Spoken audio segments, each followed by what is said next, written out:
Ji ji ji ji. Very good evening. I welcome all of you on behalf of our Pusa Road CP Study Circle on today's webinar on recent amendment in GST, and on this subject, very honorable, respected, our former or immediate past president of ICI, C. Atul Gupta ji is with us. I welcome you, sir. I welcome all the attendee. And वैसे तो कोई जरूरत नहीं है, there is no need to रहने introduce दीजिए our sir. Gupta ji, but still, sir, still my duty because it is going to record. So briefly, I am introducing Gupta ji. CA Gupta ji is a staunch leader, has risen to the highest echelon of accounting profession to acquire position of president of the Institute of Chartered Accountants of India for the year 2021, the second largest accounting body in the world, after being its vice president in the year 2019-20. He has served the accountancy profession for more than 2 decades and is widely respected for his strong organizational skill and deep insight in the affairs of profession. A commerce and a law graduate by education, he served as chairman of Digital Accounting and Assurance Board of Studies, IIT Committee and Direct Tax Committee of the ICI. Under his stewardship at Board of Studies, the new scheme of education training of ICI was benchmarked with the revised international education standards and was launched in 2017. With deep interest in the research, he is credited for the project of preparation of accrual-based financial statement of the Indian Railway, that is the third largest railway of world, under the ambit of Accounting Research Foundation. He has also been chairman of ICI Accounting Research Foundation Extensible Business Reporting Language, India. He has also been director of the governing board of Indian Institute of Insolvency Professional and Registered Valuer Organization. With his diverse and deep knowledge, he has served in various governmental bodies in past. He has been first chairman of the Accounting and Finance Service Sectional Committee constituted by the Bureau of Indian Standard. He has also been member of Government Accounting Standard Advisory Board, Insurance Regulatory and Development Authority, Savings and Primary Market Advisory Committee. On international front, he is on the board of International Federation of Accountants International. He earlier has been the chairman of the Committee on Education, Training and CPD of SAFA. Being thoroughly conversant with the professional concern and demands of his times, C. Gupta ji has authored many relevant books and published numerous articles in leading newspapers, magazines, and professional newsletter, and delivered lectures in about 1500 seminars and conferences. This is the brief profile of today's our speaker. I once again welcome Gupta ji, our former president of ICI, and over to you, sir. Thank you, Rajesh ji. And at the outset, I am thankful to the Rajesh Bhai and Pusa Road CP Study Circle for organizing this important talk on the recent amendment on GST and giving me this opportunity to interact with all my August gathering and the esteemed members of the profession. मैं जैसे कि राजेश जी को बताया, थोड़ा अस्वस्थ सभी लोग चल रहे हैं आज की तारीख में, तो इसलिए थोड़ा सा स्वस्थ होने की वजह से थोड़ा सा मैं धीरे बोलूंगा और may be we can discuss and deliberate for around 1 hour and then some question answer and we can then wind up the session. मैं जैसा कि राजेश भाई साहब ने कहा, आज हम लोग जो है वो 1 जनवरी 2022 से जो हमारे बड़े इंपॉर्टेंट चेंजेस हैं, करीबन 15 के करीब चेंजेस हैं. जैसे बजट आता था हमारा, तो एक तरह से ये 1 जनवरी 2022 को बजट आ गया और उसके अंदर जो है वो काफी सारे इंपॉर्टेंट चेंजेस जो हैं वो इंट्रोड्यूस किए गए हैं. ये वो चेंजेस हैं जिनको समय समय पे जीएसटी काउंसिल ने डिसाइड किया था, लेकिन उनको इम्प्लीमेंट करने का अभी तक जो है वो फाइनल डेट डिसाइड नहीं हुई थी. तो प्रैक्टिकली अगर बात करें तो 1 जनवरी 2022 से ये सारे वो चेंजेस हैं जो एप्लीकेबल हो गए हैं. सर, इसमें जो सबसे पहला जो चेंज है राजेश जी, वो बड़ा इंपॉर्टेंट चेंज है और वो है हमारे रेस्टोरेंट्स सर्विस प्रोवाइडर्स के लिए. तो अभी तक क्या होता था कि हमारे जो रेस्टोरेंट सर्विस वाले हैं, मैं थोड़ा बैकग्राउंड में बता दूं आपको, तो 2 तरह के रेस्टोरेंट्स हैं. एक हमारे रेस्टोरेंट्स हैं, या मैं बोलूं कि 3 तरह के रेस्टोरेंट्स हैं.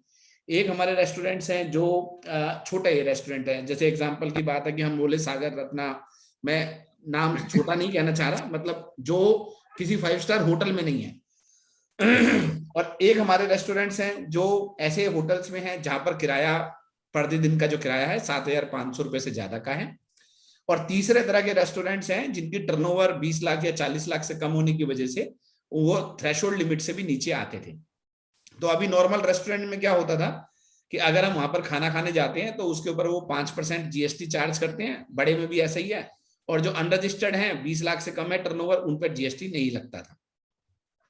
अब यही रेस्टोरेंट जब अगर मान लीजिए हम लोग घर पे ऑर्डर करवाते थे तो ई कॉमर्स वेबसाइट्स हैं जैसे जोमेटो है, स्विगी है, या उस तरह की जो साइट है जिनसे हम घर पे खाना मंगवाते थे, तो उस केस के अंदर क्या होता था कि रेस्टोरेंट वाला सपोज कीजिए 200 रुपए का एक बिल है, उस 200 रुपए के बिल के ऊपर 5% उसने जीएसटी लगाया, आपको टैक्स इनवॉइस दिया, तो 200 रुपए के ऊपर 5% 10 रुपए बना, और उसके बाद आपने बिल का ऑर्डर कर दिया। जब आपको जोमेटो या स्विगी या कोई भी ई कॉमर्स वेबसाइट आपको डिलीवर करती थी तो वो उसके एक चार्जेस लेती थी, लेट अस से 25 रुपए चार्जेस है। तो उस 25 रुपए के ऊपर जो है वो लोग जो है वो जीएसटी चार्ज करते थे 18% के हिसाब से। तो जो है वो अपने आप में जो है वो टोटल मिला के इस तरह का एक प्रारूप जो है वो हमारे को बनाया गया था। अब जो है वो उन्होंने बोला कि तो क्या हुआ इसमें 200 रुपए के ऊपर जो जीएसटी चार्ज किया वो रेस्टोरेंट वाले ने चार्ज किया, स्विगी वाले ने केवल अपने 25 रुपए के ऊपर जीएसटी चार्ज किया। और जो है वो लेकिन अब 1 जनवरी 2022 से ये एक अमेंडमेंट आ गया। और अगर सपोज कीजिए राजेश जी, आप अगर किसी को रेस्टोरेंट से खाना मंगाते हैं और वो रेस्टोरेंट जो है वो स्विगी के थ्रू या जोमेटो के थ्रू आप मंगाते हैं और वो आपको घर पे डिलीवर करता है, तो उस केस में क्योंकि अब इस रेस्टोरेंट सर्विस को भी ई कॉमर्स ऑपरेटर के सेक्शन 9(5) में डाल दिया गया है, तो इसलिए अब जो है वो आगे से रेस्टोरेंट वाला ऐसे केसेस में कोई बिल नहीं बनाएगा, जीएसटी का बिल नहीं बनाएगा, वो एक बिल ऑफ सप्लाई बनाएगा। बिल वो जो है वो आपका जो है वो टैक्सेबल इनवॉइस नहीं बनाएगा, टैक्स इनवॉइस जिसको हम बोलते हैं वो बिल ऑफ सप्लाई बनाएगा, या वो कहिए कि एक चालान बनाएगा जिसे हम बिल ऑफ सप्लाई बोलते हैं, तो वो टैक्स इनवॉइस नहीं बनाएगा। और टैक्स इनवॉइस बनाने का काम जो है वो अब आगे से स्विगी करेगा या जोमेटो करेगा।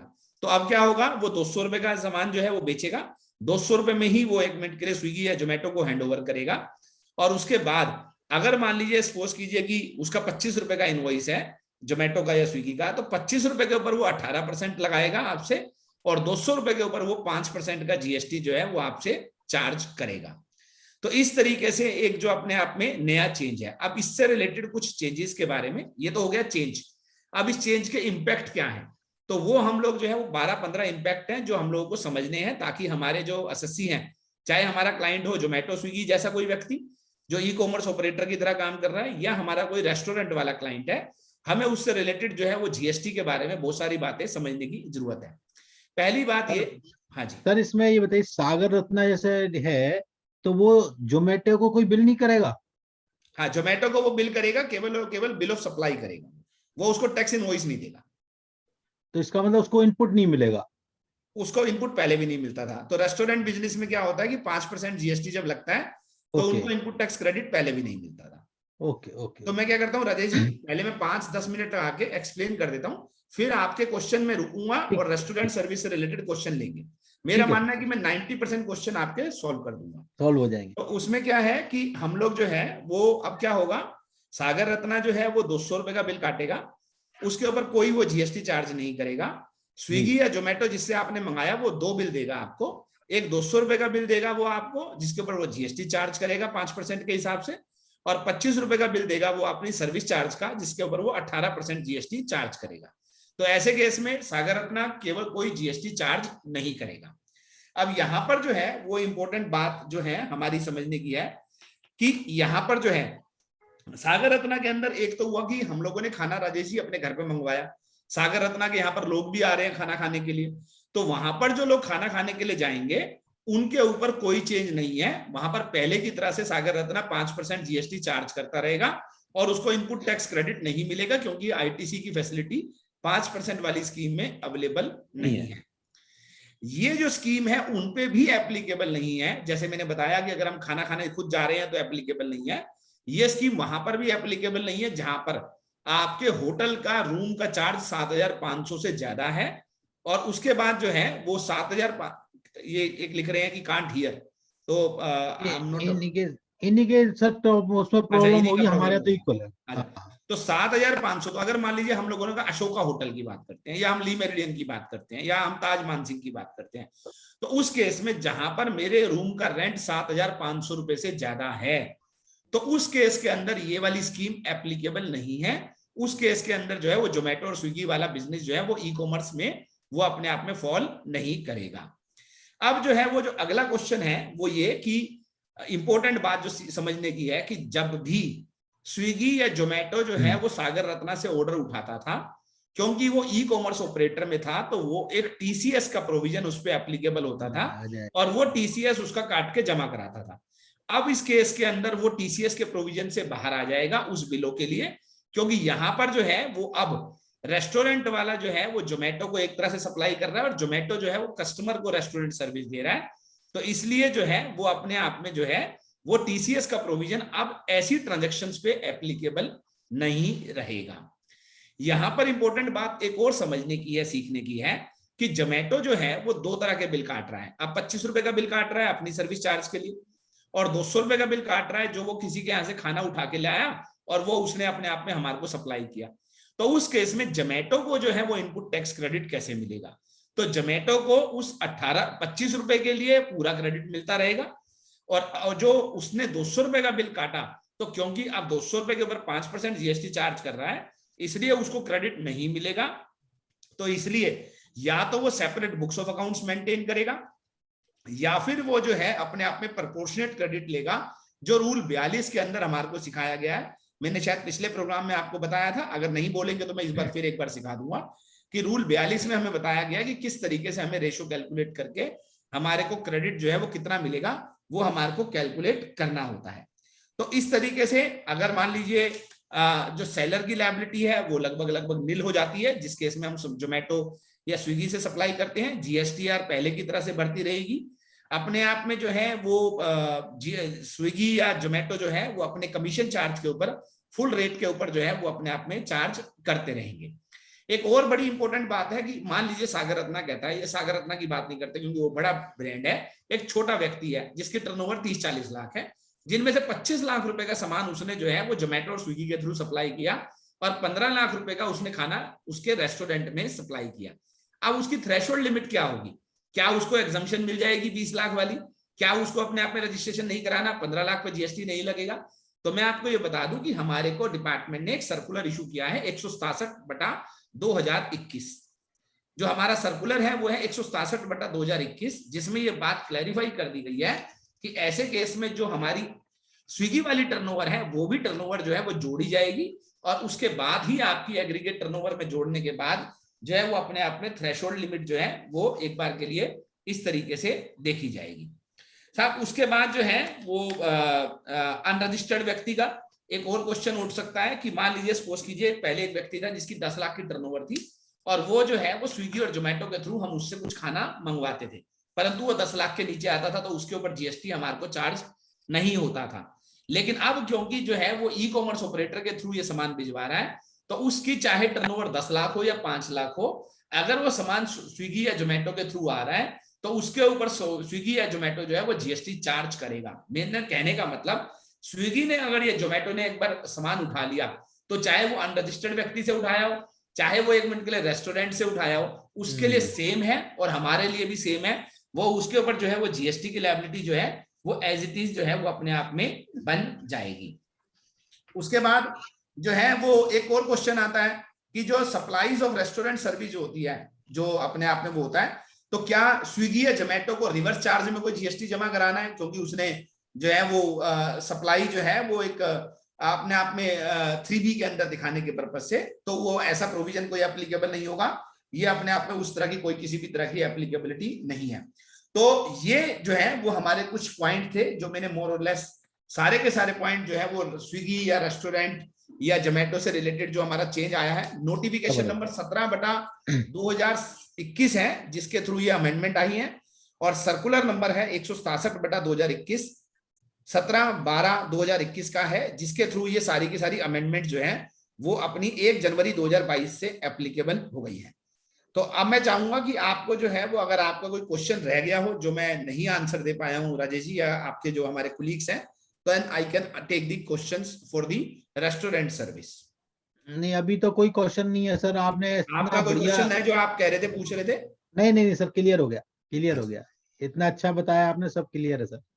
ठीक है, तो अब हम आगे चलते हैं और हम बात करते हैं ट्रांसपोर्टेशन ऑफ पैसेंजर सर्विसेज की।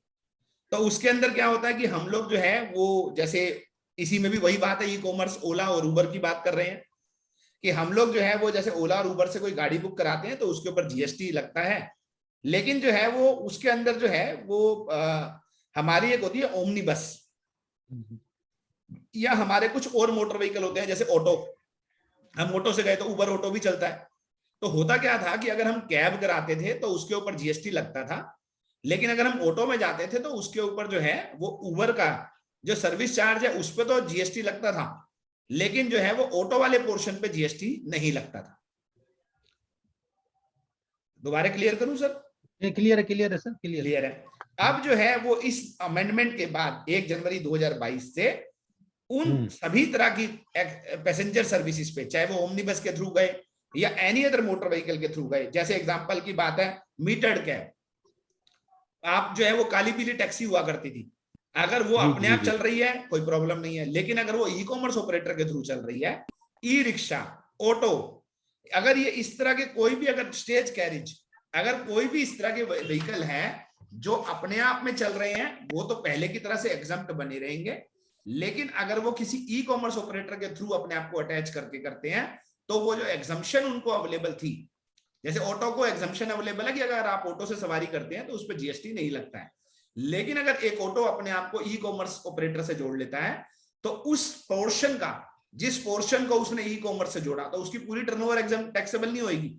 ऑटो वाले को मान लीजिए टोटल उसने महीने पूरे दिन में 1500 की बिलिंग करी, 500 रुपए की बिलिंग उसकी उबर वाले के थ्रू हुई, 1000 रुपए की बिलिंग उसकी अपने लेवल पे हुई, तो जो 500 रुपए है उसके ऊपर ई कॉमर्स ऑपरेटर उबर जो है वो जीएसटी चार्ज करेगा कस्टमर से और जमा करवाएगा। 1000 रुपए के ऊपर जीएसटी पहले की तरह से एग्जम्प्ट बना रहेगा, उसके ऊपर जीएसटी एप्लीकेबल नहीं होगा। तो ये हमारा जो है वो अपने आप में दूसरा चेंज है जो हम लोगों को सबको समझने की जरूरत है, ताकि हम अपने क्लाइंट के बारे में ठीक से हम उसको गाइड कर पाए। जो तीसरा चेंज है वो वर्क्स कॉन्ट्रैक्ट सर्विस से रिलेटेड है। हमारे यहाँ पर क्या होता है कि वर्क्स कॉन्ट्रैक्ट सर्विस जब मैं देता हूं तो मेरे पास जो है वो वर्क्स कॉन्ट्रैक्ट सर्विस के नॉर्मली 3 तरह के रेट हैं, 5 है, 12 है और 18 है। 18% नॉर्मल रेट है। मान लीजिए अतुल गुप्ता ने कोई सर्विस ली किसी वर्क्स कॉन्ट्रैक्टर से तो उसके ऊपर जीएसटी 18% के हिसाब से लगता है।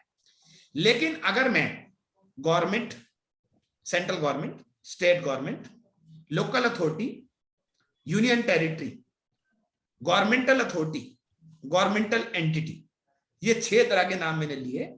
इन सब के लिए मैं अगर सर्विस देता था तो मुझे कुछ स्पेशल प्रोजेक्ट में, जैसे मैंने हिस्टोरिकल मॉन्यूमेंट्स बनाया, मैंने कोई सीवरेज ट्रीटमेंट का काम किया, मैंने जो है वो कोई ऐसा सिविल स्ट्रक्चर बनाया जो एजुकेशनल है, तो सपोज कीजिए कि गवर्नमेंटल, स्टेट गवर्नमेंट के लिए मैंने स्कूल बनाया, दिल्ली गवर्नमेंट के लिए मैंने, हरियाणा गवर्नमेंट के लिए मैंने स्कूल बनाया, या मैंने कोई हॉस्पिटल बनाया, तो उसके ऊपर जो है वो मुझे सब्सिडाइज रेट हुआ करता था 12% का।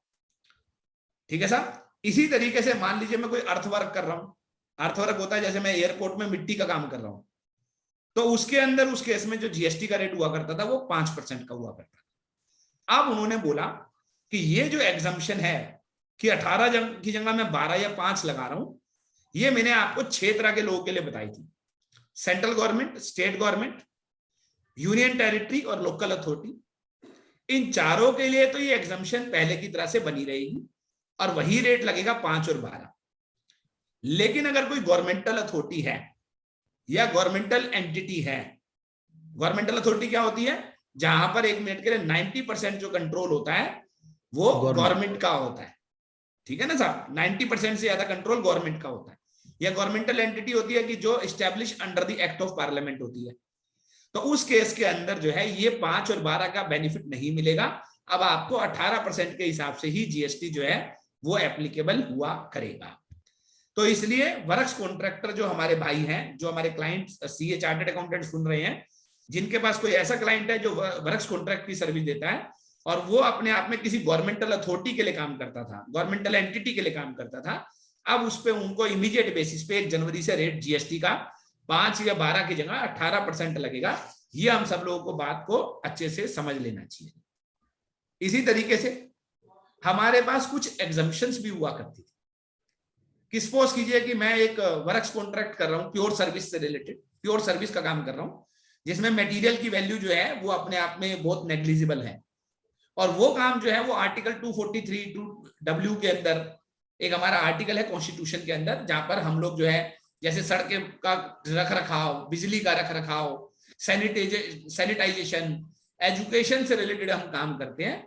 अगर मैं उससे रिलेटेड कोई सर्विस देता हूं तो वो एग्जम्प्ट हुआ करती थी।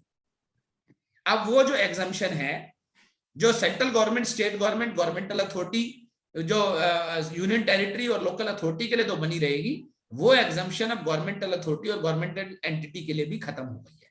तो बड़ा वैसा है, हम नॉर्मली इसको डील नहीं करते हैं, तो इसलिए आपको उतना मजा नहीं आएगा जितना जो है वो हमारे पहले दो प्रोविजन के अंदर हमें सुनने में आया। अब जो पांचवा चेंज है मैं आपको वो बताना चाह रहा हूं, और वो है हमारा टेक्सटाइल सेक्टर से रिलेटेड। टेक्सटाइल सेक्टर में आपको पता है कि हमारा एक नोटिफिकेशन निकला था 15/2021, जिसने ये कहा था कि टेक्सटाइल के अंदर जो रेट है हमारा 5% का, वो अब बढ़ाकर 12 और 18% जो है वो अपने आप में कर दिया जाएगा। आपको पता है उसके बाद काफी सारा रिप्रेजेंटेशन हुआ, और 46वीं जीएसटी काउंसिल मीटिंग में ये तय किया गया कि इस बात को थोड़े समय के लिए डेफर किया जाए। तो उसके बाबत उन्होंने एक नोटिफिकेशन जो है वो 21/2021 निकाल दिया, और 22/2021, जिसमें उन्होंने ये बोला है कि अभी जो ये रेट है ये एक बार के लिए, अभी थोड़े दिन के लिए जो है वो पोस्टपोन रहेंगे। हम आपको बताएंगे कि ये रेट नए वाले कब से एप्लीकेबल होंगे। एक जो बड़ा इंपॉर्टेंट चेंज है वो हमारे शूज, जो फुटवियर सेक्टर है उसके लिए चेंज है, जो हम सबको समझ लेना है कि अगर हमारी सेल वैल्यू शूज की 1000 रुपए से ऊपर है, तो उस केस में 1 जनवरी 2022 से उसका रेट जो है फुटवियर का वो 5% से बढ़ाकर 12% कर दिया गया है। इसलिए हम सारे जो हमारे व्यवसायी हैं, क्लाइंट्स हैं, वो लोग इमीडिएट बेसिस पे अपना रेट चेंज कर लें ताकि किसी भी तरह की कोई दिक्कत ना आए। सर, जो अगला चेंज है हमारा वो है सप्लाई की डेफिनेशन में। हम लोग, आपको याद होगा कि पहले हमारे पास बहुत सारे जजमेंट थे, गुजरात स्पोर्ट्स क्लब का, रांची स्पोर्ट्स क्लब का, जिसमें हम ये कहा करते थे कि अगर कोई क्लब है और क्लब अपने मेंबर को सर्विस दे रहा है तो वहां पर म्यूचुअलिटी है, और म्यूचुअलिटी जहां पर है तो वहां पर मैं किससे चार्ज कर रहा हूं। आज क्लब का प्रेसिडेंट मैं हूं, कल क्लब के प्रेसिडेंट राजेश जी होंगे। तो हम लोग जो है वो आपस में 100 लोगों ने मिलकर क्लब बनाया, और उस क्लब के अंदर जो सर्विस दी जाएंगी वो एक दूसरे को ही दे रहे हैं, आपस में म्यूचुअलिटी है। तो इसलिए हम सब एक हैं, इसलिए आपस में जब जीएसटी जो है चार्ज नहीं होगा। तो मान लीजिए आप रेस्टोरेंट में खाना खाने आए क्लब में, तो उसके ऊपर जीएसटी चार्ज नहीं होगा। लेकिन अब उन्होंने एक नोटिफिकेशन निकाली है सर 39/2021, और जिसमें यह बता दिया गया है कि 1 जनवरी 2000, और ये मैं आपको बता दूं ये जो प्रोविजन है वो 1 जनवरी 2017 से एप्लीकेबल है, 1 जुलाई 2017 से।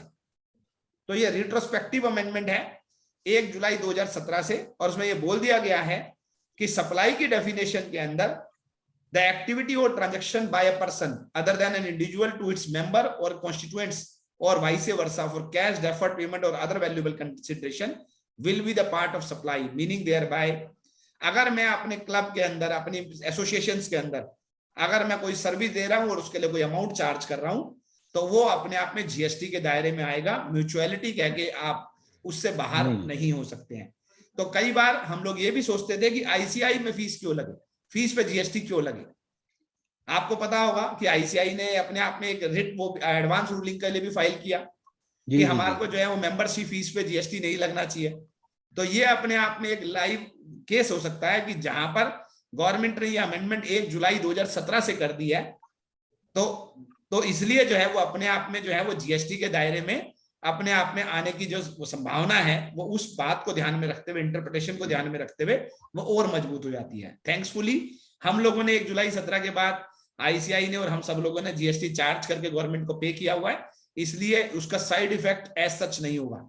लेकिन जहां पर क्लब्स हैं, जहां पर एसोसिएशन चल रही हैं और जो अपने आप में म्यूचुअलिटी का बेनिफिट लेके, जो रांची स्पोर्ट्स क्लब का या गुजरात स्पोर्ट्स क्लब का जजमेंट का रेफरेंस लेके अपने आप को जीएसटी के दायरे से बाहर रखने की बात होती थी, वो अब बाहर नहीं रहेगा और उस पर जीएसटी 1 जुलाई 2017 से एप्लीकेबल था। इस तरह का क्लैरिफिकेशन जो है वो दिया गया है। यहां पर मैं अपने ऑडियंस को एक बात बताना चाहूंगा क्योंकि डिपार्टमेंट ने ये रिट्रोस्पेक्टिव अमेंडमेंट की है, इसलिए अगर किसी व्यक्ति ने 4 साल में जीएसटी नहीं भी पे किया तो उसके ऊपर जो है वो एक्सटेंडेड पीरियड इन्वोक नहीं हो सकता, क्योंकि यहां पर जो है वो अपने आप में डिपार्टमेंट ने रिट्रोस्पेक्टिव अमेंडमेंट की है, तो हमारी मेलाफाइड इंटेंशन नहीं है। तो सेक्शन 73 के अंदर जो नॉर्मल पीरियड की डिमांड है, केवल वही डिमांड डिपार्टमेंट कर सकता है। एक्सटेंडेड पीरियड जैसे होता है ना कि नॉर्मल पीरियड है हमारा 18 महीने का, 30 महीने का, एक्सटेंडेड पीरियड 7 साल तक का है, तो वो आपसे उस पीरियड के बियॉन्ड, नॉर्मल पीरियड के बियॉन्ड के पीरियड की डिमांड नहीं कर सकता, क्योंकि यहां पर डिपार्टमेंट ने खुद जो है वो एक रिट्रोस्पेक्टिव अमेंडमेंट इंट्रोड्यूस करी है, इसलिए उसके ऊपर जीएसटी की लायबिलिटी नहीं आएगी। सर यहाँ एक क्वेश्चन पूछ लूं मैं? हाँ, ये एक सर, ये जो क्लब पे या जितने भी इस पे सर्विसेज पे लगेगा सर्विस टैक्स एप्लीकेबल होगा, तो जीएसटी वो 20 लाख की लिमिट से ऊपर ही होगा ना? 20 लाख से नीचे है तो हाँ, हाँ, फिर तो नहीं होगा ना? हाँ, जैसे कि हमारे स्टडी सर्कल है, यदि हमारी कलेक्शन 20 लाख से ऊपर है देन जीएसटी इज एप्लीकेबल। हाँ, उसमें सिर्फ एक ही बात है साहब जो मैं वो करना चाहूंगा जी कि मैं इस बात को हमेशा बोलता हूं कि study circle normally working under है ब्रांड। जी। तो फ्रेंचाइजी के केस में, ब्रांड के केस में 20 लाख की लिमिट वैसे भी एप्लीकेबल नहीं होती है। ओ माय गॉड, तो तो पहले इसलिए मैं आपको इसलिए मैं वो नहीं कर रहा हूं। बेटर है कि 1 मिनट के लिए हम इसके बारे में क्लैरिफाई करा ले, ताकि जो है वो किसी तरह की लायबिलिटी किसी भी स्टडी सर्कल पे बाद में ना आए। अच्छा, हम एक्सक्लूसिवली ब्रांड है ना, हम लोग ये नहीं कहते हैं कि स्टडी सर्कल कुछ भी कर सकता है। आपको अगर आपने एसआरटीपी खरीदनी है तो आपको आईसीआई से पूछना है, जी जी जी। ठीक है ना जी। आपको अगर एफडी आप रख नहीं सकते हो, कितनी फीस लोगे वही बताते हैं, क्या करोगे उस पैसे का वही बताते हैं, तो you are actually under under the the control. ICI. जी। यस, तो आप एक्सक्लूसिवली कंट्रोल में हो, इसलिए जो है वो नॉर्मली ऐसे केस में फ्रेंचाइजी सर्विस वाली बात होती है, और जहां पर हम अंडर ब्रांड काम कर रहे होते हैं वहां थ्रेशोल्ड को लेके हमेशा चैलेंज होता है। ओके ओके, ठीक। अगला जो चेंज है सर वो है हमारा आईटीसी को लेके। आप सभी को पता है कि आईटीसी को लेके हमेशा ही झगड़ा रहता है साहब कि इसका क्रेडिट मिलेगा या नहीं मिलेगा, ये क्रेडिट कैसे मिलेगा और कैसे नहीं मिलेगा। हम 2A से मैचिंग करते थे। अब जो है वो गवर्नमेंट ने 2 नोटिफिकेशन निकाली है सर, 39/2011-21 और 40/2021। तो 39/2021 ने एक्ट को अमेंड किया है और 40/2021 ने रूल्स को अमेंड किया है, जिसके तहत अब जो है वो एक व्यक्ति को क्रेडिट तभी मिलेगा जब सप्लायर ने अपनी जीएसटीआर 1 फाइल कर दी और अपने बायर को 2B के अंदर वो अपने इंटीमेट कर दी। ओके। तो सप्लायर ने अपनी रिटर्न भर दी, जब वो रिटर्न भर देगा तो 2B में रिफ्लेक्ट होने लगी, तो बायर तभी ले पाएगा। अब यहां पर जो है वो एक चैलेंज है जो हम सभी को समझना है कि अगर मेरी टर्नओवर 5 करोड़ से कम है तो मुझे रिटर्न फाइल करने की सुविधा जो है वो क्वार्टरली बेसिस पे है, और अगर मैं मान लीजिए बड़ा हूं तो मेरे को मंथली बेसिस पे है। अब मान लीजिए सपोज कीजिए एक छोटे व्यक्ति ने एक बड़ी कंपनी को सामान सप्लाई किया जिसकी टर्नओवर 5 करोड़ से कम है सप्लायर की, और बायर की टर्नओवर है 500 करोड़। तो बायर को क्रेडिट तब तक नहीं मिलेगा जब तक मैं छोटा जो व्यवसायी हूं मैं अपनी रिटर्न फाइल नहीं कर देता। इस बात को हैंडल करने के लिए गवर्नमेंट ने एक नई स्कीम इंट्रोड्यूस करी है IFF करके, जिसमें उन्होंने बोला कि आप चाहें तो अपनी जीएसटीआर 1 फाइल करने से पहले अपनी इनवॉइस अपलोड कर दें, और अगर वो इनवॉइस 2B में आने लगी तो बड़ा सप्लायर जो बड़ा बायर है उसको क्रेडिट मिल जाएगा। लेकिन ये कहना और करने में बहुत फर्क है। अगर एक छोटा व्यवसायी है जिसकी टर्नओवर 2-3 करोड़ रुपए है, 1 करोड़ रुपए है, अगर उसके पास इतनी समझ हो कि वो सारी रिटर्नें, सारी इनवॉइसेस अपनी अपलोड करता रहे तो वो रिटर्न ही फाइल कर ले। सही बात है। तो आज का जो वातावरण है उसमें जो रियलिटी है वो ये कि आपको क्रेडिट जो है वो 2 ही बेसिस सूरत में मिलेगा, जब सप्लायर अपनी जीएसटीआर 1 फाइल कर दे और आपके 2B में वो रिफ्लेक्ट हो रहा हो, या उस छोटे व्यवसायी ने जो 5 करोड़ से कम टर्नओवर रखता है वो IFF के अंदर जो है वो अपनी इनवॉइसेस जो है वो टाइम टू टाइम अपलोड करता रहे। अब साहब जो है वो इससे आगे की जो बात है वो हमारी है रिफंड को लेके।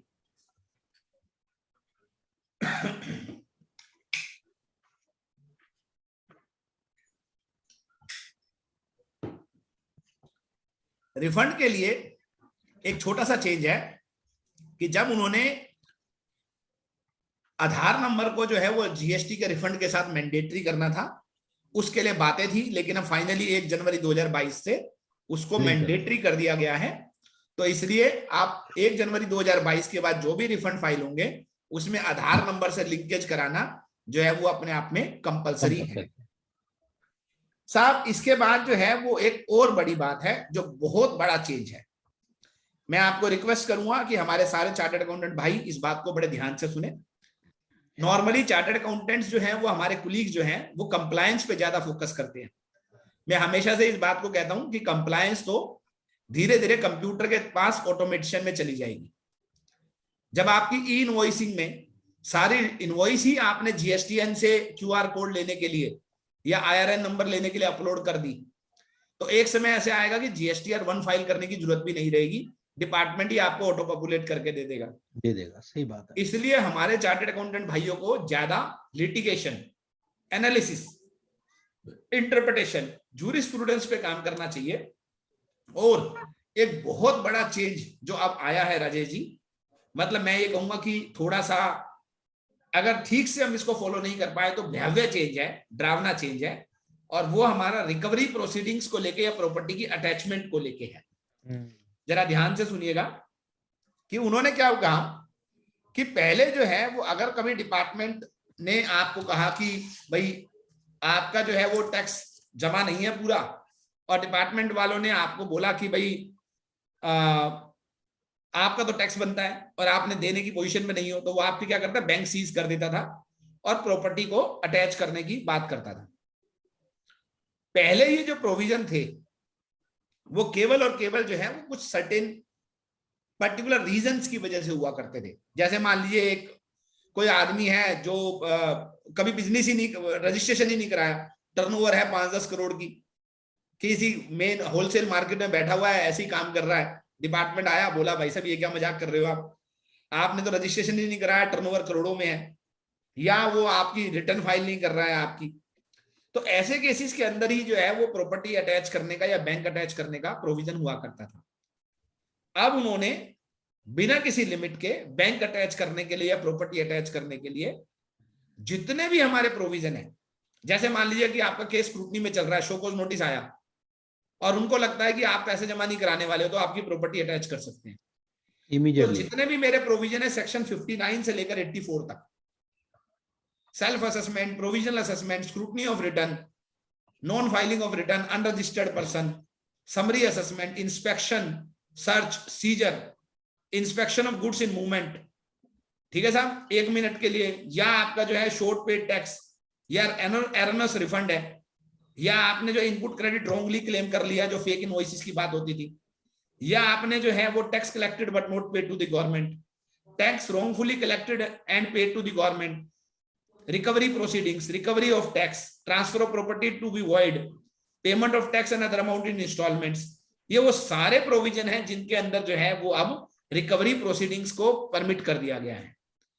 तो कहने का मतलब ये होगा कि 1 मिनट के लिए अगर डिपार्टमेंट किसी भी इंस्पेक्शन पे आ रहा है, कहीं पर भी वो सर्च पे आ रहा है, कोई सीजर की है या कहीं पर भी कोई डिमांड या रिकवरी है, वो उस केस के अंदर जो है उसको जनरल पावर दे दी गई है कि आप जो है वो बैंक अकाउंट सीज कर सकते हो, प्रॉपर्टीज जो है सीज कर सकते हो, and that will become a very very difficult for the एसएससीज to handle in the certain circumstances. तो कहीं ना कहीं पर मैं ये बात हम लोग रिप्रेजेंट भी करेंगे, लेकिन कहीं ना कहीं पर उसके रूल्स, प्रोसीजर्स या जो प्रिकॉशंस हैं कि वो मिसयूज ना हो, ये प्रोविजंस है, उसके बारे में जरूर एक चर्चा होनी चाहिए, ताकि जो है वो आने वाले समय के लिए हमारे जो जेन्युइन एसएससीज हैं, किसी भी रीजन से या कोई भी मिस्टेक है, कंफ्यूजन है, मान लीजिए आपने कहा भाई मेरा 5% टैक्स है, ठीक है जी, आपने कहा कि नहीं जी 18 है, तो आपने कहा भाई साहब मैं केस लड़ना चाहता हूं, कहेगा नहीं भाई साहब मैं तो बैंक अकाउंट सीज कर रहा हूं, प्रॉपर्टी सीज कर रहा हूं, आप लड़ते रहना। So it will be very difficult कि आप जो है वो लिटिगेशन कर ही नहीं सकते हो, क्योंकि लिटिगेशन करते ही वो सबसे पहले आपको बोलेगा मैं आपका बैंक अकाउंट सीज कर जाता हूं। ठीक है सर। तो वो अपने आप में जो है बड़े इंपॉर्टेंट चीजें हैं जो हम लोगों को एक बार के लिए यहाँ पर समझनी पड़ेगी। सर इसी तरीके से हमारा जो है वो एक और प्रोविजन है जो मैं आप लोगों को बात करना चाहूंगा, 1 मिनट में। हाँ, उसके बाद जो है वो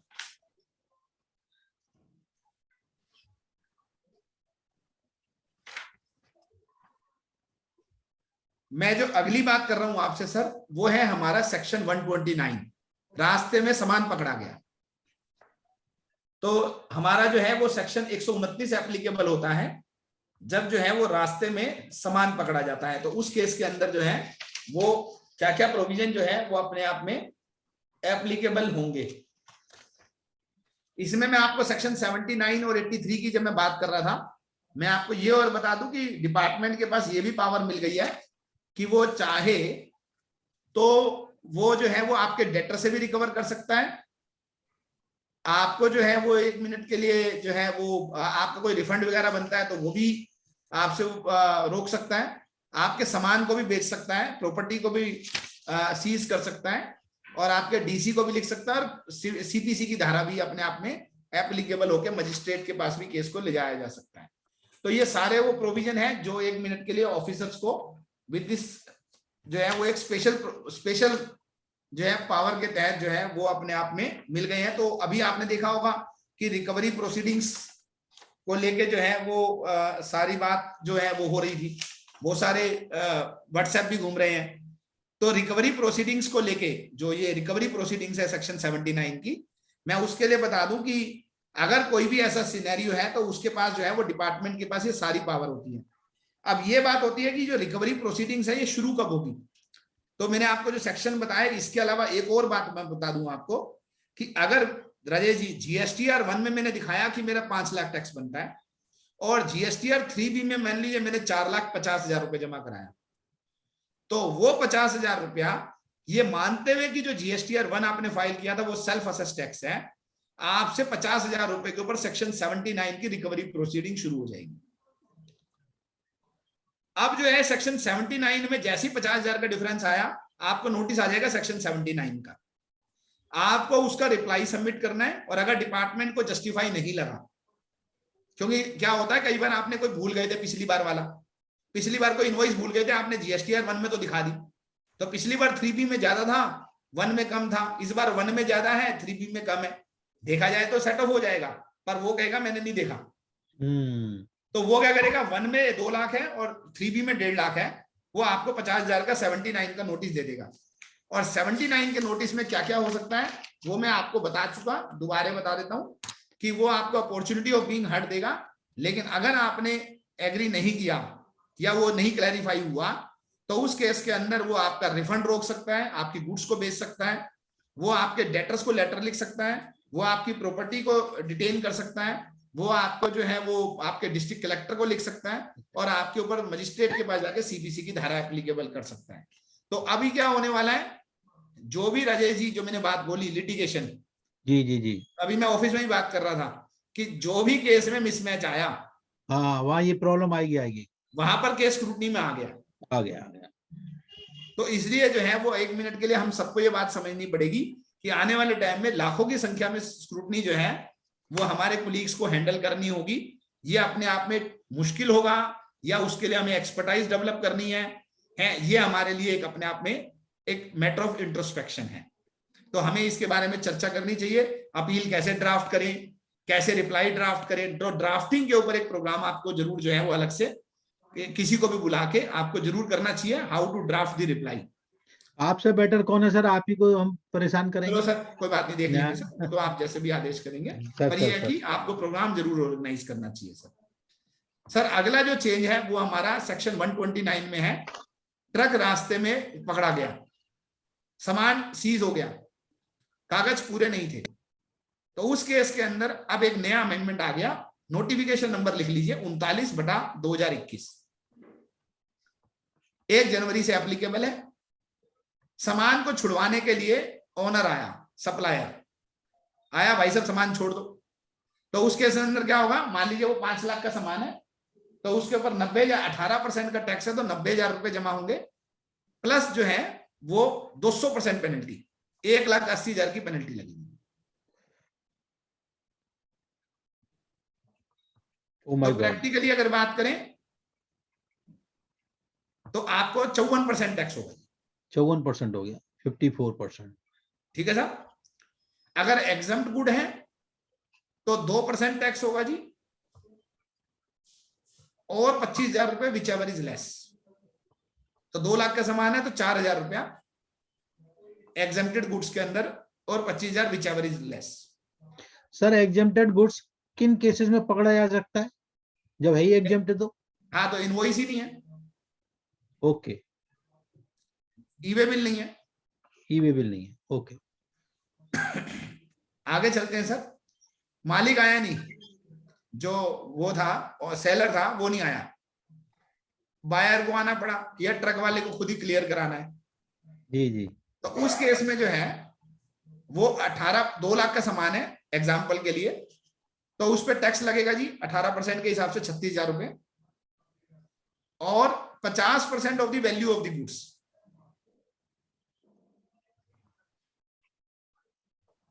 ठीक है साहब। तो आपका कितना हो गया जी? 1 लाख हो गया जी।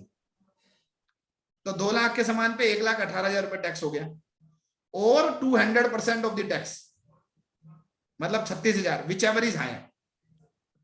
तो 1,18,000 और 36,000 विच एवर इज हायर इस एग्जाम्पल में 1,18,000। 1,18,000। तो 1,18,000 रुपए जो है वो टैक्स लगेगा अगर सप्लायर खुद नहीं आया तो। सप्लायर आया तो मैंने आपको बता दिया था 54,000 रुपए लगेगा। ठीक है जी। अगर एग्जम्प्टेड गुड्स होगी तो 5% ऑफ द वैल्यू और 25,000 विच एवर इज लेस। अगर सेलर नहीं आता है, बायर आता है। ये प्रोविजन 1 जनवरी 2022 से एप्लीकेबल है। पेनल्टी लगाने के लिए जो डिपार्टमेंट है एक 7 डेज के अंदर अंदर एक नोटिस इशू करेगा।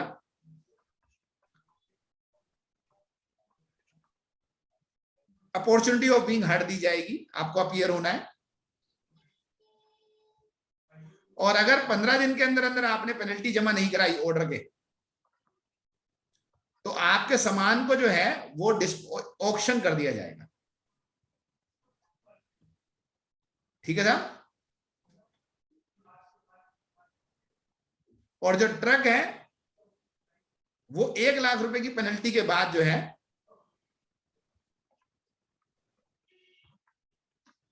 जी सर, या तो ऊपर वाली पेनल्टी दे दो 54,000 की, आप कह रहे हो जी सामान में उठा ही नहीं रहा जी, तो वो सामान उठा के नीचे उतार लेंगे जी, उसको डिस्पोज ऑफ कर देंगे और 1 लाख रुपए लेके आपको ट्रक छोड़ देंगे पेनल्टी का।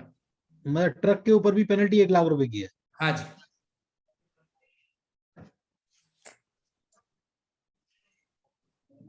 सर ये प्रोविजन ज्यादा हार्श नहीं हो गए?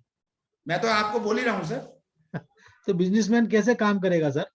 पता नहीं सर, ईमानदारी की बात यही है सर। पॉसिबल नहीं है सर। अब उसके बाद जो है उन्होंने ऑक्शन का भी तरीका बताया है कि हम ऑक्शन करेंगे, 15 दिन का नोटिस देंगे, अगर आपने उससे पहले पहले अपील फाइल कर दी तो हम आपको जो है वो ऑक्शन रोक देंगे।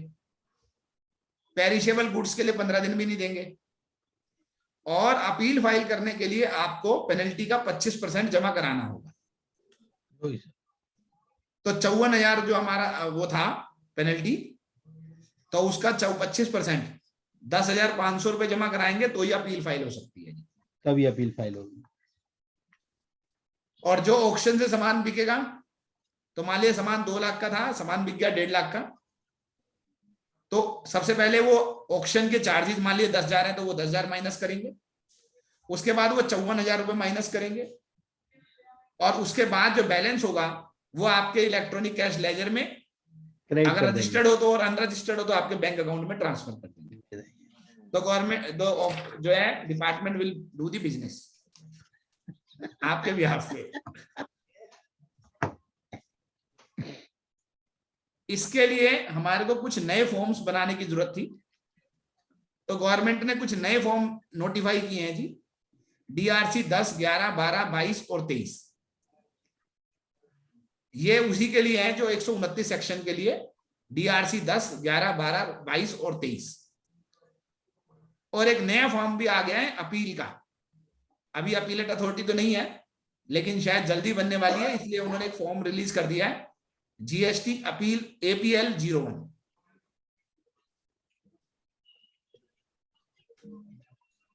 इसके बाद हमारे जो है वो एक चेंज हो रहा है जो मेरे को आपको बताना है अपनी बात को समाप्त करने से पहले, अगर इस सेशन की बात करें तो वो है हमारा कि अगर आपने 2 महीने तक GSTR 3B फाइल नहीं करी, अगर आपने 2 महीने तक GSTR 3B फाइल नहीं करी है, तो मान लीजिए अक्टूबर और नवंबर की आपने GSTR 3B फाइल नहीं करी है, तो उस केस के अंदर जो है वो आपकी जो है वो GSTR फाइलिंग करने की जो फैसिलिटी है वो 1 जनवरी से वो आपकी ब्लॉक कर दी जाएगी। तो आपने अगर पिछले 2 महीने की रिटर्न फाइल नहीं करी है तो आपको आगे के महीने की GSTR 1 फाइल करने की परमिशन नहीं होगी। तो ये एक अपने आप में GSTR 1 ब्लॉक कर दी गई है GSTR 3B फाइल ना करने के एवज में।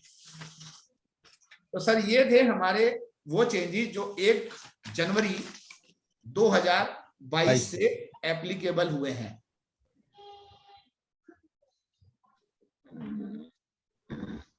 सर अब हमारे पास एक क्वेश्चन है, मैं एक क्वेश्चन जो सामने है वो मैं ले रहा हूं sir. Can threshold limit of 20 lakhs available for tax payer who entered into an agreement for sharing of revenue profit of any commodity. तो मुझे नहीं समझ में आया क्वेश्चन, लेकिन मैं अपनी समझ से जो क्वेश्चन समझ में आया कि मैं और राजेश जी जो हैं वो आपस में बिजनेस कर रहे हैं, तो 2 रिलेशन हो सकते हैं मेरे और आपके, एक प्रिंसिपल और एजेंट का और एक पार्टनर का।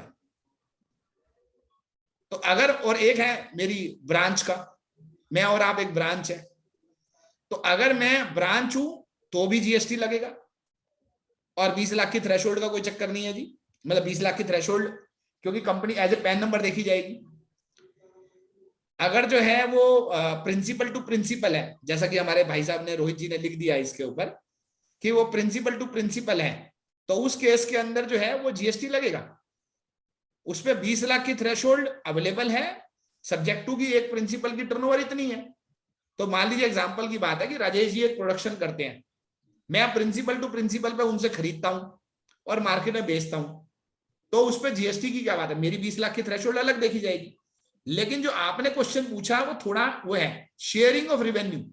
तो शेयरिंग ऑफ रिवेन्यू तो होती है, कैसे होती है आप एग्जैक्टली या तो बाहर आके स्क्रीन पे आके आप बताएं भाई साहब, रोहित जी, जो भी, ललित जी, नहीं तो मुझे समझ में नहीं आ रहा। अब ऐसे बिल्डर होते हैं, बिल्डर में शेयरिंग ऑफ रिवेन्यू पे GST नहीं लगता है कि अगर मान लीजिए मेरा जो एग्रीमेंट होता है JDA, जो जॉइंट डेवलपमेंट एग्रीमेंट होता है, और उसमें यह तय होता है कि जो भी फ्लैट बिकेंगे 20% तुम्हारा और 80% मेरा, तो उसके अंदर जो 20% आपस में बांटते हैं उस पर GST नहीं लगता है, जो कस्टमर से लेते हैं उसी पे लगता है। तो मैं जो है वो शायद रोहित जी को मिल गया आंसर, तो आई बिलीव कि रोहित जी का जो पर्पस था सर्व हो गया। अगर कोई और क्वेश्चन है तो मैं सर क्वेश्चन आंसर बॉक्स में 7 क्वेश्चन आए हुए हैं। अच्छा, मैं कहाँ पे देखूं सर? ये बराबर में ही है, चैट अच्छा, के बराबर ही है। आ जाइए। हाँ। What about a person charging higher GST? Like on cake, GST is 18%. Will a cake shop selling through Zomato also send bill through without GST and Zomato charge 5%, or is such person not covered in this notification? मैं आपको ये बताना चाहूंगा कि जोमेटो अगर cake के ऊपर, जोमेटो अगर केक भी सप्लाई करेगा तो उसके ऊपर जोमेटो को भी 18% GST चार्ज करना पड़ेगा, और केक कंपनी जो है वो उसको बिल ऑफ सप्लाई देगी। जोमेटो जो है कस्टमर को 18% चार्ज करके देगा, और जो 5% का जोमेटो का चार्ज है उसके ऊपर भी 18% ही लग जाएगा। माफ कीजिएगा सर, 1 मिनट। हाँ प्लीज प्लीज सर।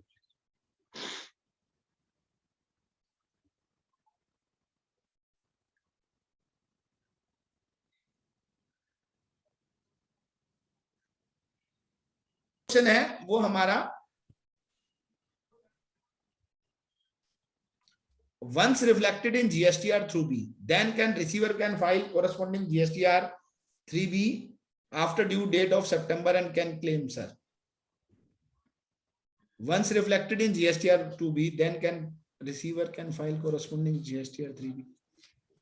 देखिए आपको जो है वो जीएसटीआर, आप पहले हम जीएसटीआर 2A से रिकंसाइल करते थे, अब हम जीएसटीआर 2B से करेंगे। उसका जो फर्क है वो इतना सही है कि जीएसटीआर 2 जो ए हुआ करती थी वो फ्लक्चुएटिंग हुआ करती थी, लेकिन जीएसटीआर 2B जो है वो फ्रीज्ड है।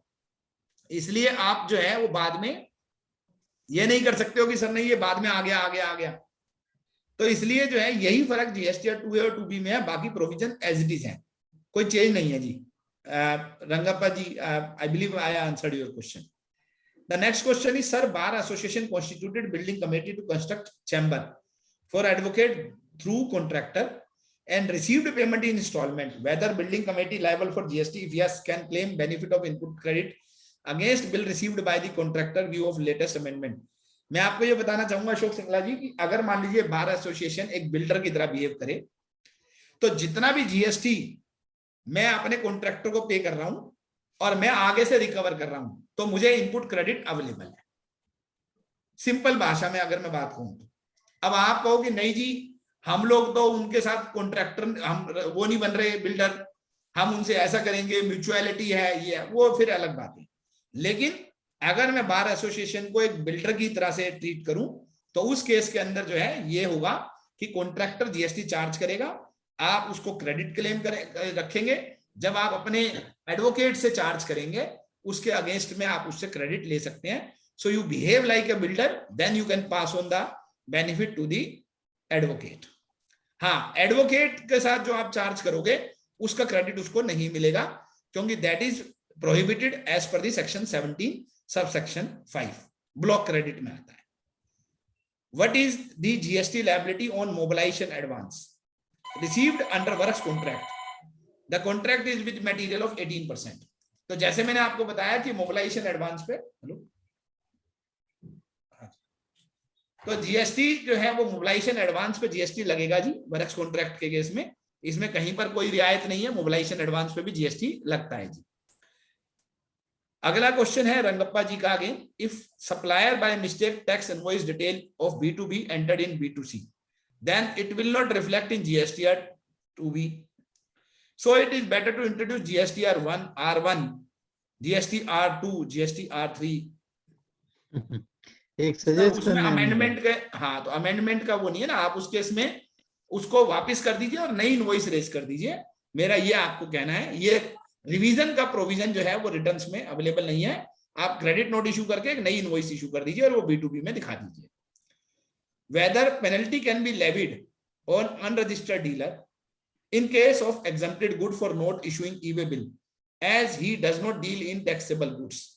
तो मैंने जैसे आपको बताया 129 के अंदर अगर अनरजिस्टर्ड डीलर है और एग्जेम्प्टेड गुड्स भिजवा रहा है जिसके लिए ई-वे बिल चाहिए और वो ई-वे बिल नहीं देता है, ट्रक पकड़ा गया रविंदर जी, तो मैंने अभी अभी आपको प्रोविजन बताया, आपका खुद का सामान है तो 2% लगेगा, सामने वाला बायर आगे छुड़वाएगा तो 5% टैक्स लगेगा।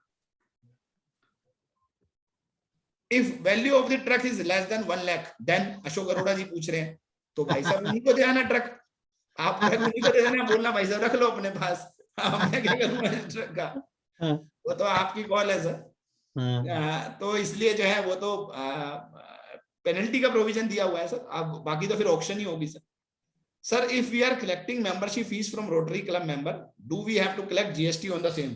मैं exactly आपको वही प्रोविजन बताने की कोशिश करी है मैंने नीरू जी, कि उस केस के अंदर जो है वो जीएसटी की अब लायबिलिटी डिपार्टमेंट की निगाह में आएगी क्योंकि आपका सप्लाई का डेफिनेशन को चेंज कर दिया गया है। पूजा जी पूछ रही हैं, a person providing astrology services online out of India, will it be considered export of services? The answer is yes, in case the buyer, the recipient of the service location is outside India, then the place of supply will be outside India and it will be subject to the zero rated supply and the refund will be available of the input credit. Manoj Gupta ji का question है, mutual fund distributor sub broker in capital market is allowed exemption of ₹20 lakhs or not?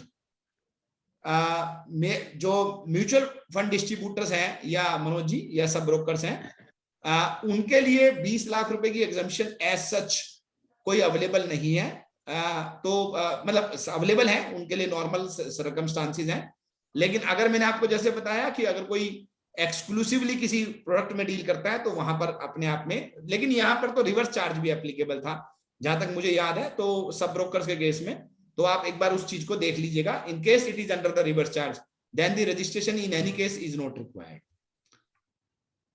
That will be treated as your exempted service. तो sir आपके जो ये question थे, मैंने अपनी best of the knowledge Rajesh भाई साहब मैंने आंसर दिए। अगर कोई और क्वेश्चन है तो मैं लेने के लिए अवेलेबल हूँ, otherwise due to bad health मैं कुछ चाहे तो केस स्टडीज वगैरह एक दो मैं करा सकता हूँ। नहीं नहीं सर, कोई जरूरत नहीं है। आपने इतना अच्छे शब्दों में समझाया है कि I don't think there is any need to again give another example. If members want to raise any question they may raise, otherwise मैं इसको समाप्ति की ओर ले जाऊं। Anyway, thank you very much. दो पार्टिसिपेंट्स ने हैंड रेज किया। अच्छा अच्छा प्लीज। अच्छा, एक तो ललित गुप्ता जी हमारे। Gupta ji, ask your question. Sir नमस्कार। हेलो जी गुप्ता जी पूछिएगा। एक चीज है सर, एक रेस्टोरेंट सर्विस प्रोवाइड कर रहा है, तो उसके अंदर एग्जेम्प्टेड गुड्स भी हैं और टैक्सेबल गुड्स भी वो सर्विस प्रोवाइड करता है। तो जो इनपुट है वो टैक्सेबल सर्विस जो प्रोवाइड करता है उसके अगेंस्ट वो इनपुट ले लेता है, 18% चार्ज करता है वो। और जो एग्जेम्प्टेड है जैसे लस्सी है या उसकी जूस है, तो वो जूस के अगेंस्ट लस्सी लेता है, तो एग्जेम्प्टेड लेता है और एग्जेम्प्टेड बेच देता है। क्या वो इनपुट है वो उसको एग्जेम्प्टेड और टैक्सेबल में डिवाइड करना पड़ेगा? देखिए ऐसा है कि अगर मान लीजिए मेरी टर्नओवर है 1 करोड़ की, यस, 60 लाख रुपए है 18% वाली और 40 लाख रुपए है वाली जो 5% या नील वाली है। तो मुझे जो क्रेडिट है वो मैंने पहले भी एक बार बताया है आपको, T1 T2 T3 T4। जो क्रेडिट एक्सक्लूसिवली 60 लाख के लिए है वो तो आप पूरा ले लोगे। ओके जी। और जैसे ऑडिट फीस है यस, उसका 60-40 लोगे। ओके सर, ओके, ठीक है सर, बिल्कुल ठीक है। थैंक यू जी, थैंक यू ललित भाई। Neeru ji. Good evening sir. Yeah good evening. Sir मेरा क्वेश्चन ये है कि अगर हम लोग जब टोटल अमाउंट कैलकुलेट कर रहे हैं फीस का जो रोटरी क्लब से कलेक्ट कर रहे हैं, तो वहां पे क्या 20 लाख वाली लिमिट एप्लीकेबल है? मैडम अगेन एक सेम चैलेंज है, आपका सिंगल ब्रांड, तो हाँ। आपका पैन नंबर अलग है क्या मैडम? हाँ, क्लब का जैसे क्लब को ना रजिस्टर करना पड़ेगा एज एसोसिएशन। अभी क्लब के टोटल मेंबर्स की फीस का अगर कलेक्शन जो है वो 7-8 लाख रुपए का होता है साल का, तो अभी हमें उसको रजिस्टर, सच रोटरी क्लब तो रजिस्टर्ड है, लेकिन इंडिविजुअल क्लब जो हमारे हैं वो तो रजिस्टर्ड नहीं है। वो कुछ क्लब रजिस्टर्ड है, कुछ नहीं है। तो अभी हमारा क्लब चार्टर्ड बाय मी, वो क्लब अभी रजिस्टर्ड नहीं है और 7-8 लाख का टोटल कलेक्शन है पूरे साल का। मैडम उसमें मैंने क्या जैसे इसके लिए हमें जीएसटी के लिए करना पड़ेगा? मैंने जैसे राजेश जी को बताया ना, प्रॉब्लम क्या है मैडम, पैन नंबर तो आपको सेपरेट ले लोगे आप, हाँ ठीक है, लेकिन अगर देखा जाए तो रोटरी क्लब तो है तो सिंगल ब्रांड ही। तो अभी क्या है ना, मैं एक छोटा सा एग्जांपल बताता हूं कि एक्स कंपनी है, अब क्या करे, एक्स कंपनी अपने 20 ऑफिस खोले और 20 के रजिस्ट्रेशन अलग अलग ले ले और 20 के पैन नंबर भी बना ले X1 X2 लिख के, तो 1 मिनट के लिए कंपनी तो एक ही रही ना। तो हम क्योंकि एक सिंगल ब्रांड में काम कर रहे होंगे रोटरी के, इसलिए ये अपने आप में चैलेंजिंग सिचुएशन होगी। वैसे 20 लाख की थ्रेशोल्ड रजिस्ट्रेशन वाइज और पैन नंबर वाइज होती है।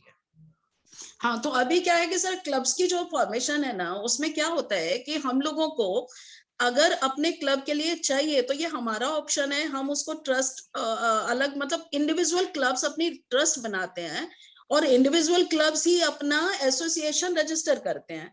वो करना चाहे करें, ना करना चाहे ना करें, हमारा क्लब जो आरआई से फॉर्मेशन हो जाएगा उसकी फीस चली जाएगी, बैलेंस हमारी मेंटेनेंस जो आप डेली मीटिंग कर रहे हैं वो सब कर रहे हैं।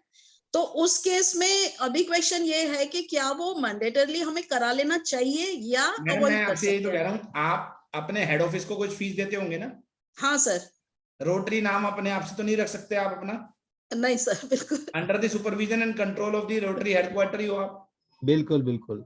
हाँ, तो यही सेम सिचुएशन स्टडी सर्कल के लिए है जो मैंने बोला। अच्छा अच्छा, तो इसलिए आप लोगों को इसके ऊपर जो है वो एक बार के लिए थोड़ा सा इंट्रोस्पेक्शन करना चाहिए। मेरी ओपिनियन ये है कि ये सब के सब एक सिंगल ब्रांड नेम में काम कर रहे हैं और it will be a challenging situation. Okay, so retrospective ही फिर वो करना पड़ेगा। अब रिट्रोस्पेक्टिव का मैडम ये है कि एक्सटेंडेड पीरियड तो इन्वोक नहीं होगा, लेकिन नेचुरल नॉर्मल पीरियड की डिमांड तो आएगी। एक बार आप ओपिनियन ले लीजिए एक दो लोगों से, क्योंकि खाली आप पे एप्लीकेबल नहीं होगा ना, यू हैव लार्ज बेस। हाँ सर, वो अभी मतलब चल रहा है वो सब। अभी यहाँ गोवा में मैं हूँ और बहुत सारे लोगों ने मेरे से ही पूछा, तो मुझे मौका मिला आपसे पूछने का। हाँ, तो आप अगर मुझे एक ऐसे काम करिएगा, मुझे एक मेल डाल दीजिएगा जी, मैं आपको स्टडी करके उसका रिवर्ट कर देता हूँ। Sure sir, sure. कि मैं ब्रांड नेम में हम कैसे, मतलब इसका क्या प्रोविजन एप्लीकेबल होंगे। जी सर। मैं कॉपी राजेश जी को भी कर दूंगा, ईमेल आईडी आपको मेरा पता ही होगा। जी जी। हाँ, तो आप उसमें मेल डाल दीजिएगा। जी सर। मैं Thank you बोलूं very तो much, मैं sir. 1 मिनट के लिए चैट बॉक्स में ईमेल अपना डाल देता हूँ। मोबाइल नंबर एंड ईमेल डाल रहा हूँ, आप लोग चाहें तो कॉपी कर लीजिए।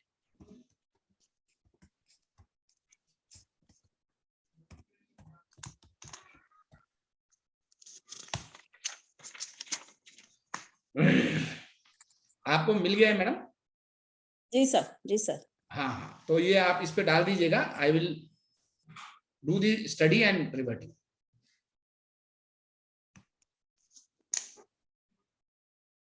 आपके 5 पार्टिसिपेंट्स के हैंड्स और रेज हैं राजेश भाई साहब। 6 4 3 3 पार्टिसिपेंट्स के।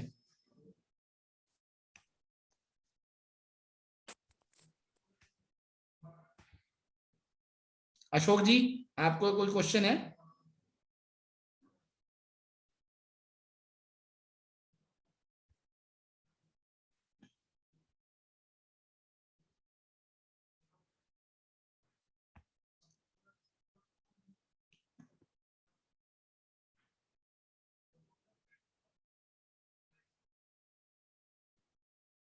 Welcome Neetu ji. Neeru ji welcome. Any other? I believe कि राजेश जी खुद शायद एग्जिट हो गए हैं गलती से।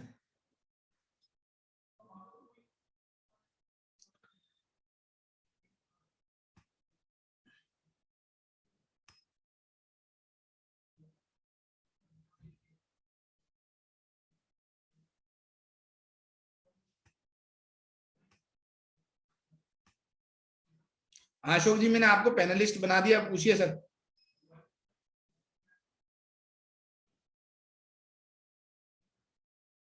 अशोक जी।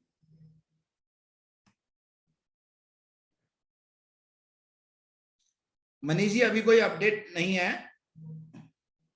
हेलो। हाँ अशोक जी हेलो पूछिए। सर। हाँ पूछिए अशोक जी। सर, ये आउटडोर कैटरिंग के ऊपर जो है, जो टेंटोस वाले या इवेंट मैनेजमेंट वाले सर्विसेज देते हैं, उसके ऊपर जीएसटी का क्या रेट चेंज हो गया कुछ? नहीं, कोई चेंज नहीं है सर इस बार तो। पहले लोग 5% चार्ज कर रहे थे। ये आउटडोर कैटरिंग का जो देते हैं ये सारे टेंटोस वाले कोई चेंज या नहीं है सर, वो 12% करके क्रेडिट लेना चाह रहे होंगे, इसलिए ऐसा हुआ होगा। तो पहले 5% दे रहे थे, तो मैंने कहा उसमें कोई नहीं, इस चेंज बार हुआ कोई तो। चेंज नहीं है सर। 1 जनवरी से। नीरू जी, आप सुरेश जी, एक आपका क्वेश्चन है, can input or credit on building constructed for renting can be taken? The answer is no. Suresh ji, credit नहीं मिलेगा। 17(5) में स्पेसिफिकली ब्लॉक्ड है। Thank you sir. ठीक है Ashok sir. Thank you sir, thank you. हाँ thank you. Sumit ji,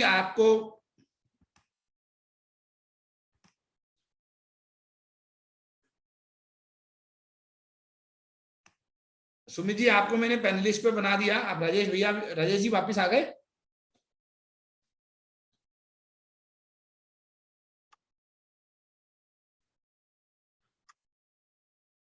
sir आप चले गए थे? ये भाई साहब पता नहीं आज इसमें प्रॉब्लम आ रही है, पहले भी 2 बार ये बंद हो चुका है, अभी भी बंद हो गया। एनीवे सर, मैंने काम किया पीछे से, कुछ लोगों को सारे सब पैनलिस्ट बना के आंसर दिए। सुमित जी,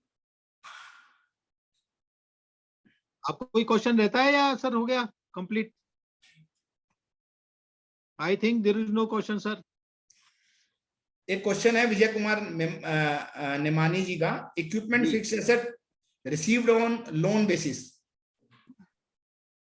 लोन बेसिस कुछ नहीं होता है सर यहाँ पे, आपको इसके ऊपर जो है वो जीएसटी का इनवॉइस कट के ही आएगा। आप वैल्यू जो है वो आपको अगर लगता है कि आपको लोन के हिसाब से वैल्यू आप कोई भी रखना चाहते हैं रख सकते हैं। आप उसका रेंटल चार्जेस करके चाहे 10 रुपए का रेंटल चार्जेस लें, लेकिन ऐसा नहीं होता कि गाड़ी एसेट की मूवमेंट होगी और बिना जीएसटी की इनवॉइस की होगी।